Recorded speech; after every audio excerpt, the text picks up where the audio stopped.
Guess what, guys? We are back once more for no doubt another of our amazing conversations. And for sure, um, let me quickly just share my screen with all of you so that all of us are actually on the same page with our discussion. Let me see. This is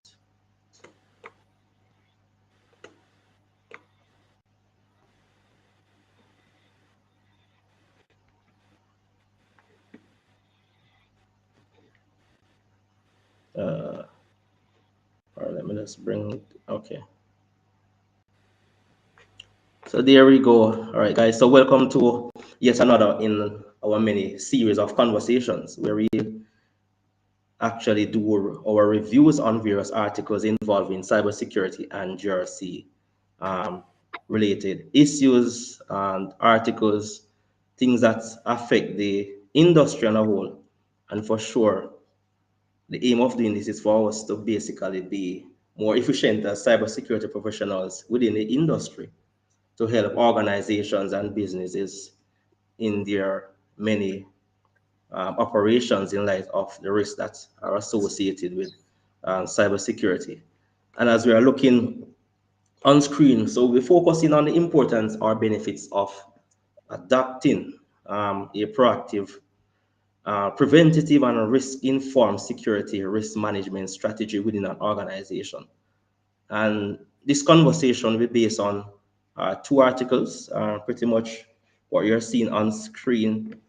So I've been navigating between two articles that we have, one from Cisco as well as one from an article that was produced by Tony Ridley, right, a cybersecurity risk professional within the industry as well. So based on these two articles, then the new digital landscape calls for the need of security risk management, and in particular, looking at adopting proactive, preventative, and risk-informed security risk management strategies. And the big question is how can this be achieved? And what business case can be presented for its support in an organization? Now, to share in this conversation, we have Chris Carter. So, Chris, thanks for joining us again in our conversation. Always a pleasure to be here. One of my favorite topics, cybersecurity. So looking forward to the conversation. And as always, Awesome. if anyone has questions or comments, feel free to drop it in the chat and let's make it as interactive as possible. Sure. And just for me, let me just highlight a number of our persons that are connected. I see persons from uh, that we have Nashville, Tennessee's, persons from Chicago. We have persons from India. India. Yeah, and the list goes on. So, guys, feel free to share, to ask questions, as was mentioned earlier by Chris. And Chris Carter is someone who wears many hats. I mean, cyber risk advisor, board member, and the list goes on within the industry. All right. So, before we actually dive into the details of these articles, Chris, can you clarify for us what security risk management is all about? Before we actually see, we look at this business case and all that is involved surrounding, I mean, security risk management. Yeah, so it's always good to clarify before we get started. Generally speaking, when we talk about risk management, we're talking about business management. So people always get, you talk about cybersecurity. Oh, it's cybersecurity. No, it's a subset of business risk, right? So risk management, basically, you're putting processes and protocols in place to minimize the likelihood and the impact of security incidents in order to protect the organization's assets um, and to continue operations within the business. And it's important that we understand that it's not a static process, it's an ongoing process. So you always have to review, revise, tweak, and adjust based on the situations on the ground or new businesses that you may acquire or have divested. Yeah, exactly. That we understand that. All right, so guys, so pretty much we have that foundation as we move forward into these articles that we have to unfold. Now, just a quick look at one of the articles. It says that, let me quickly scroll across. All right, it says that the purpose for this business case, right, is to present the benefits of adopting proactive, preventative, and risk-informed um, risk management strategies within organization. As an innovative company, we have a responsibility to protect our customers, partners, staff, data, privacy, and assets from potential threats, harm, or danger. By implementing comprehensive security risk management practices, we can significantly reduce the risk we face and ensure the long-term success and stability of our organization. Now, it's important. Can you speak some more in terms of an organization undertaking the the benefits of actually implementing or adapting security risk management within their organization? Because the fact is, based on these articles, the landscape has actually changed. There are many more components being involved within organization, and as a result, it's more imperative now than ever before to actually manage their risk associated with the digital landscape within these businesses or organizations. But for sure, this comes with its own challenges that organizations have to deal with. Yeah. So apologies because the camera is right here, but my screen is right here, so I keep looking this way and not into the camera. Oh, But sure. generally speaking, I think security risk management is essential. Obviously, post COVID, we're going through an increased amount of sensitive data that's being processed, stored, and transited across the internet, right? And a lot of things can happen, right? Whether the data is at rest, it's in process, or if it's moving across the internet. So it's critical, right? And cyber attacks and data breaches can result in significant financial losses for the company on a societal level, right? So again, one of the things I love to talk about is the three R's when it comes to cyber risk: the regulations, your reputations, your revenue,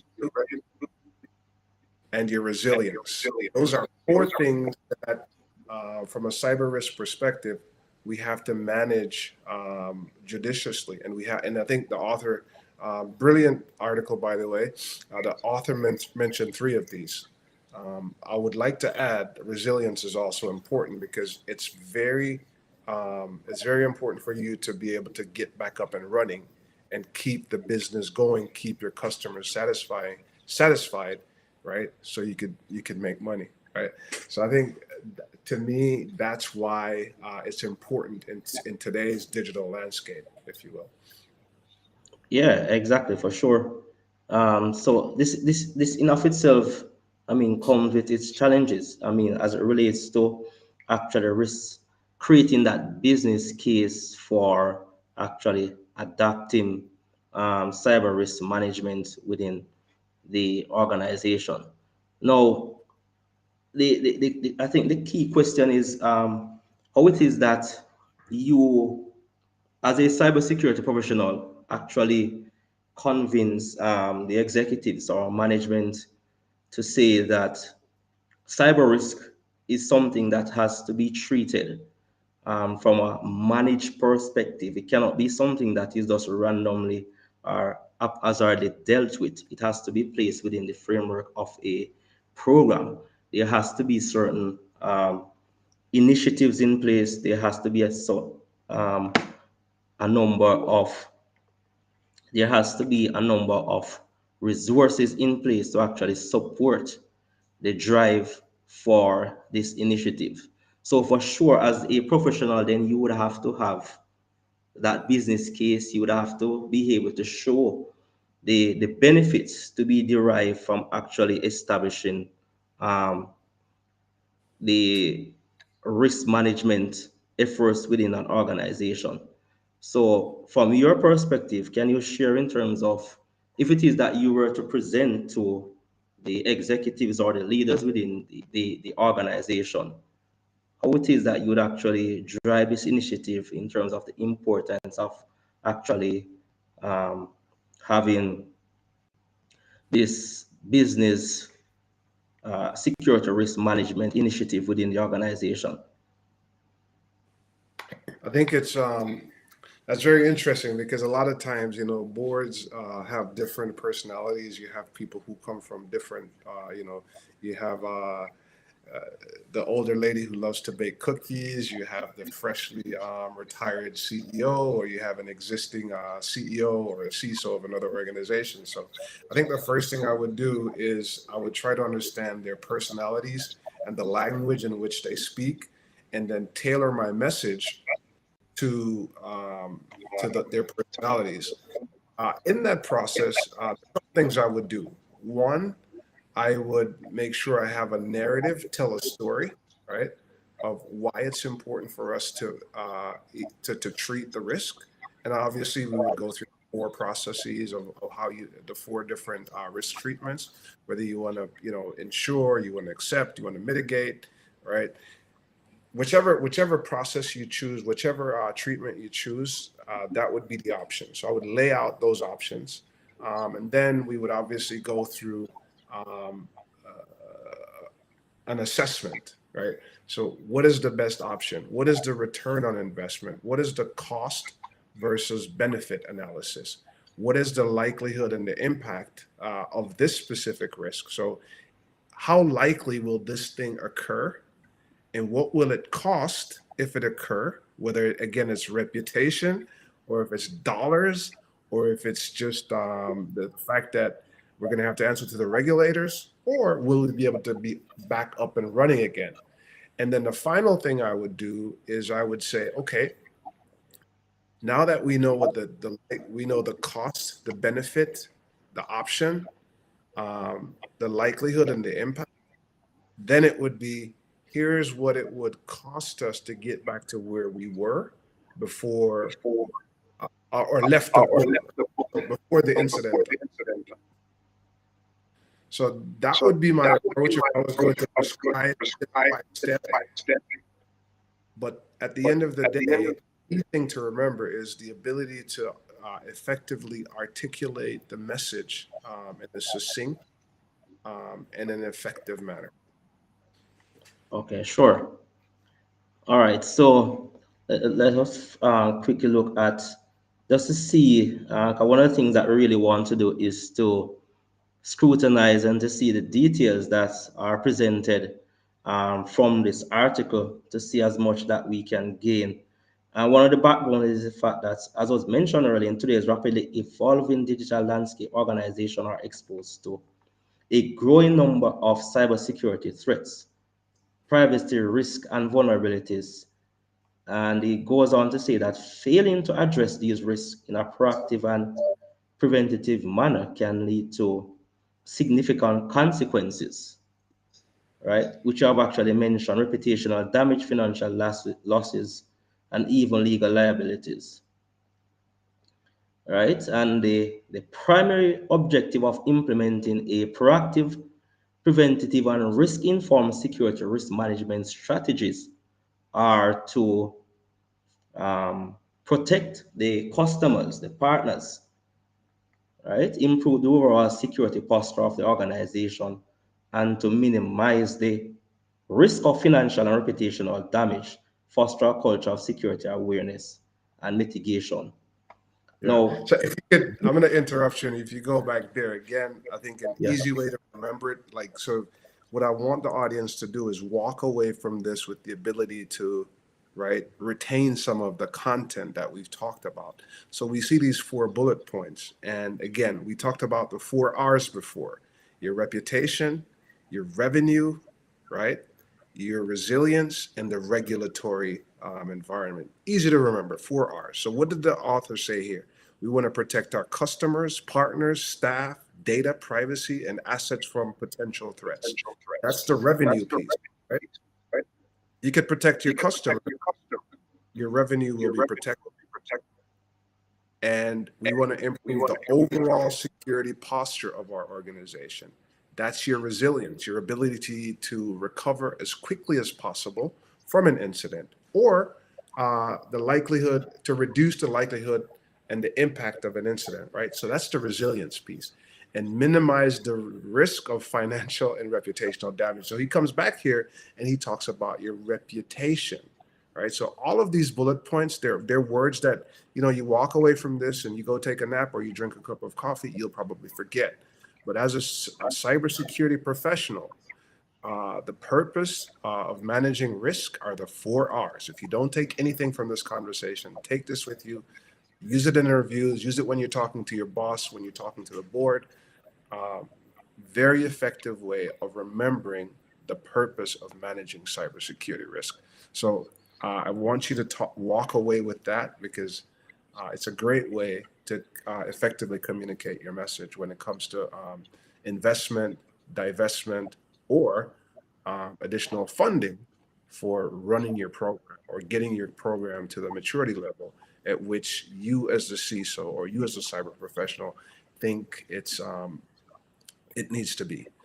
So I apologize. Go ahead, Richie. No, that's fine. That's where I mean, that is why we are having this conversation for sure.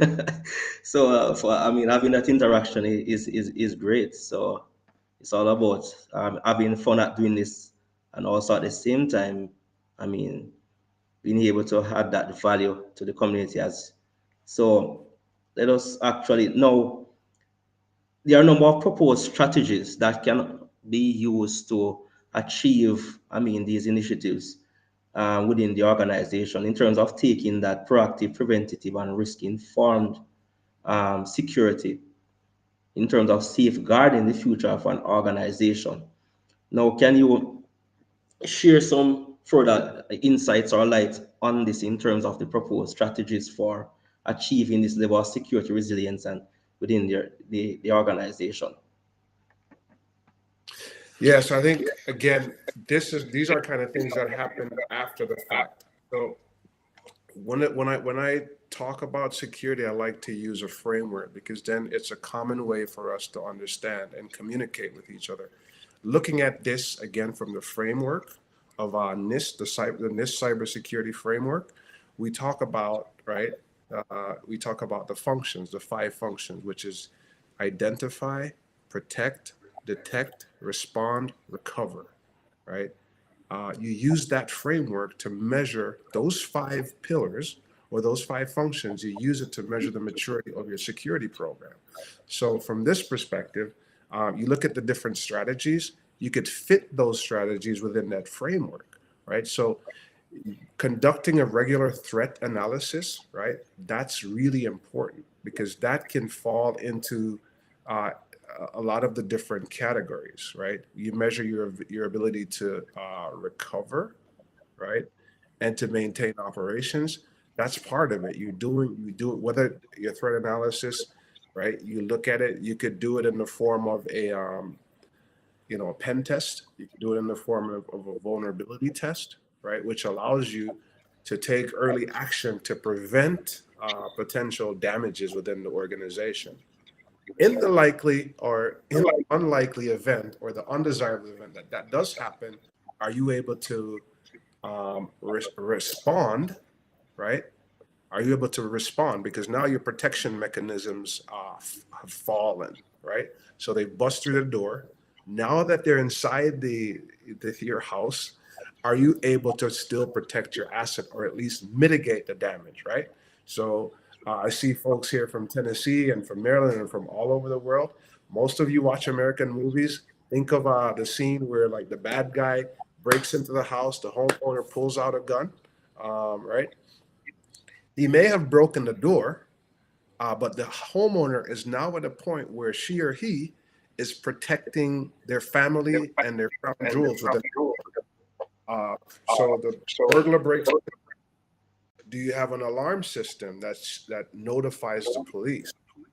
Do you have a knife, a gun, a bat, whatever it is, to protect yourself until the police gets there? Right? Breaking it down into basic, common, everyday language that everyone can understand. That's what we're saying here, right? So you need to be able to test. Like when you went to school, most of us who live in the U.S. Or around the world, you have fire drills, right? You test to make sure that in the unlikely or undesirable event, right, of something happening, are you prepared? Do you have that disaster preparedness processes and protocols in place that you test, right? You do tabletop exercises. So all of these things are a proactive form of security. And if these measures aren't in place, that is something that you should seriously consider.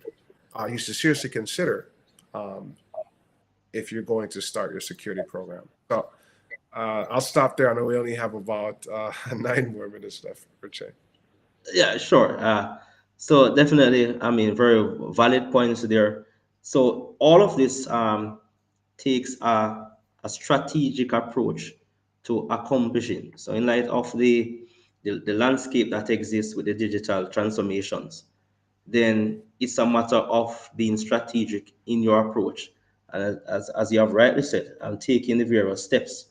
And you have actually discussed a number of those points. And it goes on to say that having completed our vulnerability studies, then we need to implement systems process mapping. Yep. So yeah. So And yes. I love this because it's one of the, people talk now, one of the big things people are talking about now is the zero trust network architecture, which at some point I think we'll get a chance to talk about that. But that's one of the first things you do, right? You kind of, we talk about attack surface, but are you able to identify your protect surface? Those are the applications, the assets, and the processes that you have within your environment that, if they are negatively impacted, would disrupt your business operations, right? So first, you have to be able to map those transaction flow. First, you identify those assets. You map the transaction flow. So this is really critical.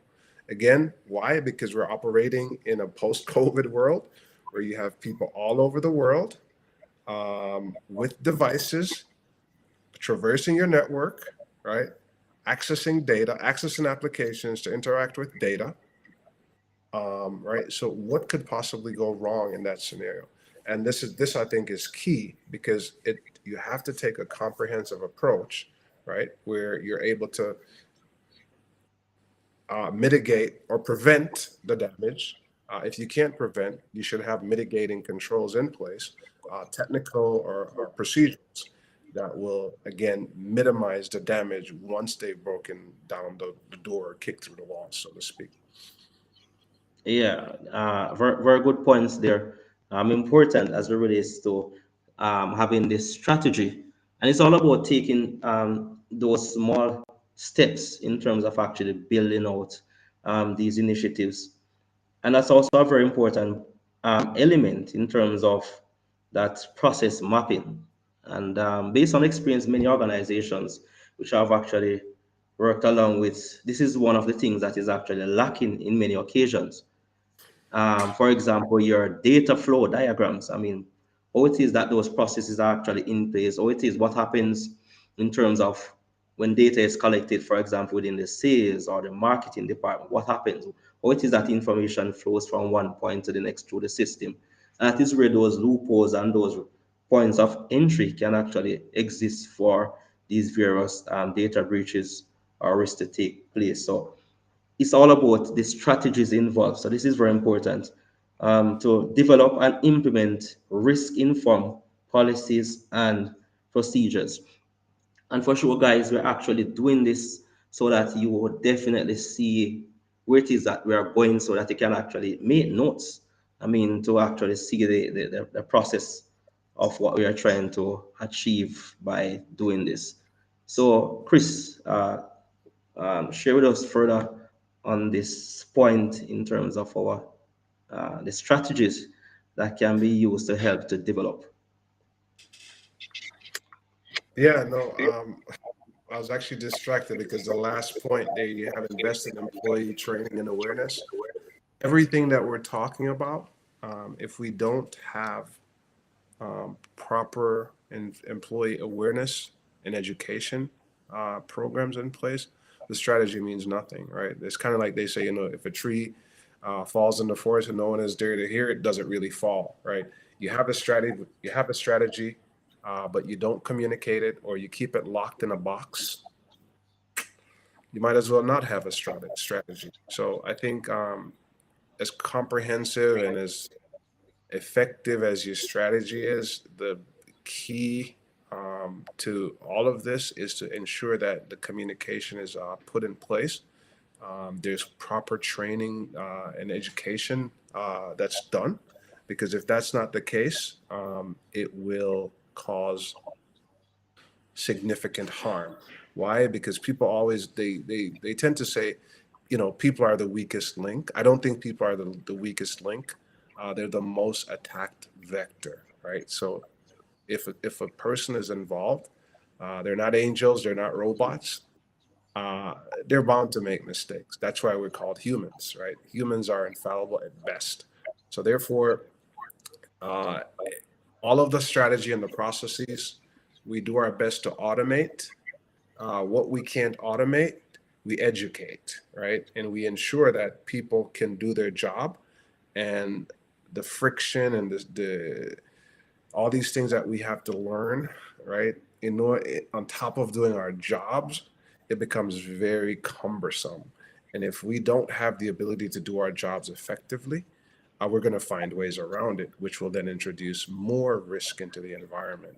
So I think, it's kind of a catch 22, but you do create cybersecurity organization. If you don't effectively communicate your message, you don't automate your processes, then you're creating more risk and could potentially damage the organization, right? Which is counter intuitive in terms of what you're trying to do as a security organization. So I don't want to, not address that topic before we end, because it is critical. I don't know the numbers, but the majority of the breaches and the incidents that occurred, I think in 2022, the numbers came out. I don't remember, but it was way over 60% was caused by, right, the human factor, right? Again, humans aren't the weakest link; they're just the most attacked vector. And because of that, we need to enable them, we need to empower them, and instill confidence in them that they can do their job, because we have effective security mechanisms and controls in place. And by the way, we're here to support you and educate you, right? And make you aware of the pitfalls that you may face in the course of doing your job. Sure, definitely. And all of this, I mean, the strategies actually implementing this risk management within the organization for sure has its benefits, right? And it says that by adopting this proactive, preventative, and risk-informed security risk management strategies, Yeah. then organization will realize, in our own words, a number of benefits, Yep. right? So this in of itself is not something that is randomly done. But when you go in as a professional, as a cybersecurity professional within the industry, then you ought to be able to bring across these initiatives from this perspective and the benefits, and also bring it across from a financial return on investment perspective in light of what it is that the business or the organization is trying to achieve in their overall process. So that has to be that has to be kept in mind in all things that is being done, right? So all of this has benefits: enhanced protection for stakeholders and assets, reduce likelihood of cybersecurity incidents, minimize financial losses and reputational damage. Um, it goes on to say strengthening the competitive advantage to improve security posture, and the list goes on, right? And I've actually just mentioned this before, investment and return on investment, right? So we're actually on the right path there. So for sure, all security, all cybersecurity initiatives must be in line with return on investment at the end of the day in terms of the business and its operations. So Chris, can you share further light on this return on investment? No, I think it goes back to the question you asked earlier around, being able to speak to the board. Oftentimes, cybersecurity is not seen as a profit center; it's a cost center, and CISOs can struggle with how they communicate that we are a cost center, but we're important. And I would argue that we would take the approach of we're a value add center. We're a revenue generating protector, and I think you demonstrate that, right, again through you know education and training, improving your capabilities by acquiring the right number of the right number and level of technology that supports that, right? So I think if you're able to demonstrate that, what will happen if we don't invest in it? So I think the cost and the risk of not investing in cybersecurity is much more significant than, right, the investment that we would put into maintaining, making sure that our assets are properly maintained and our security posture is where it needs to be to provide the business with the ability to operate and generate revenue. Great. And I think that is where a lot of, well, from my perspective, I think that is where a lot of the energy and the education needs to be actually reinforced at this point in time, moving on, especially for cybersecurity professionals in the industry, regardless of the role that you play within an organization. One thing is that you're contributing to the security or the securing of an organization, then you definitely must um, do this in light of what it is that you can actually safeguard in helping the organization to make that return on investment in light of all the initiatives that you're actually trying to put in place. And it's not a matter of just using these tools and resources for the sake of security. And I think that is one of the things that the executives are actually looking for at the end of the day. When we invest X, how much are we um, gaining from this in light of the risk at the end of the day that we're trying to prevent? Bearing in mind that regardless of their security initiatives, then they want to know that their business is not being hampered by security measures, right? So pretty much it says that in conclusion, adopting proactive, preventative, and risk-informed security risk management strategies is essential for, just about any organization's long-term success.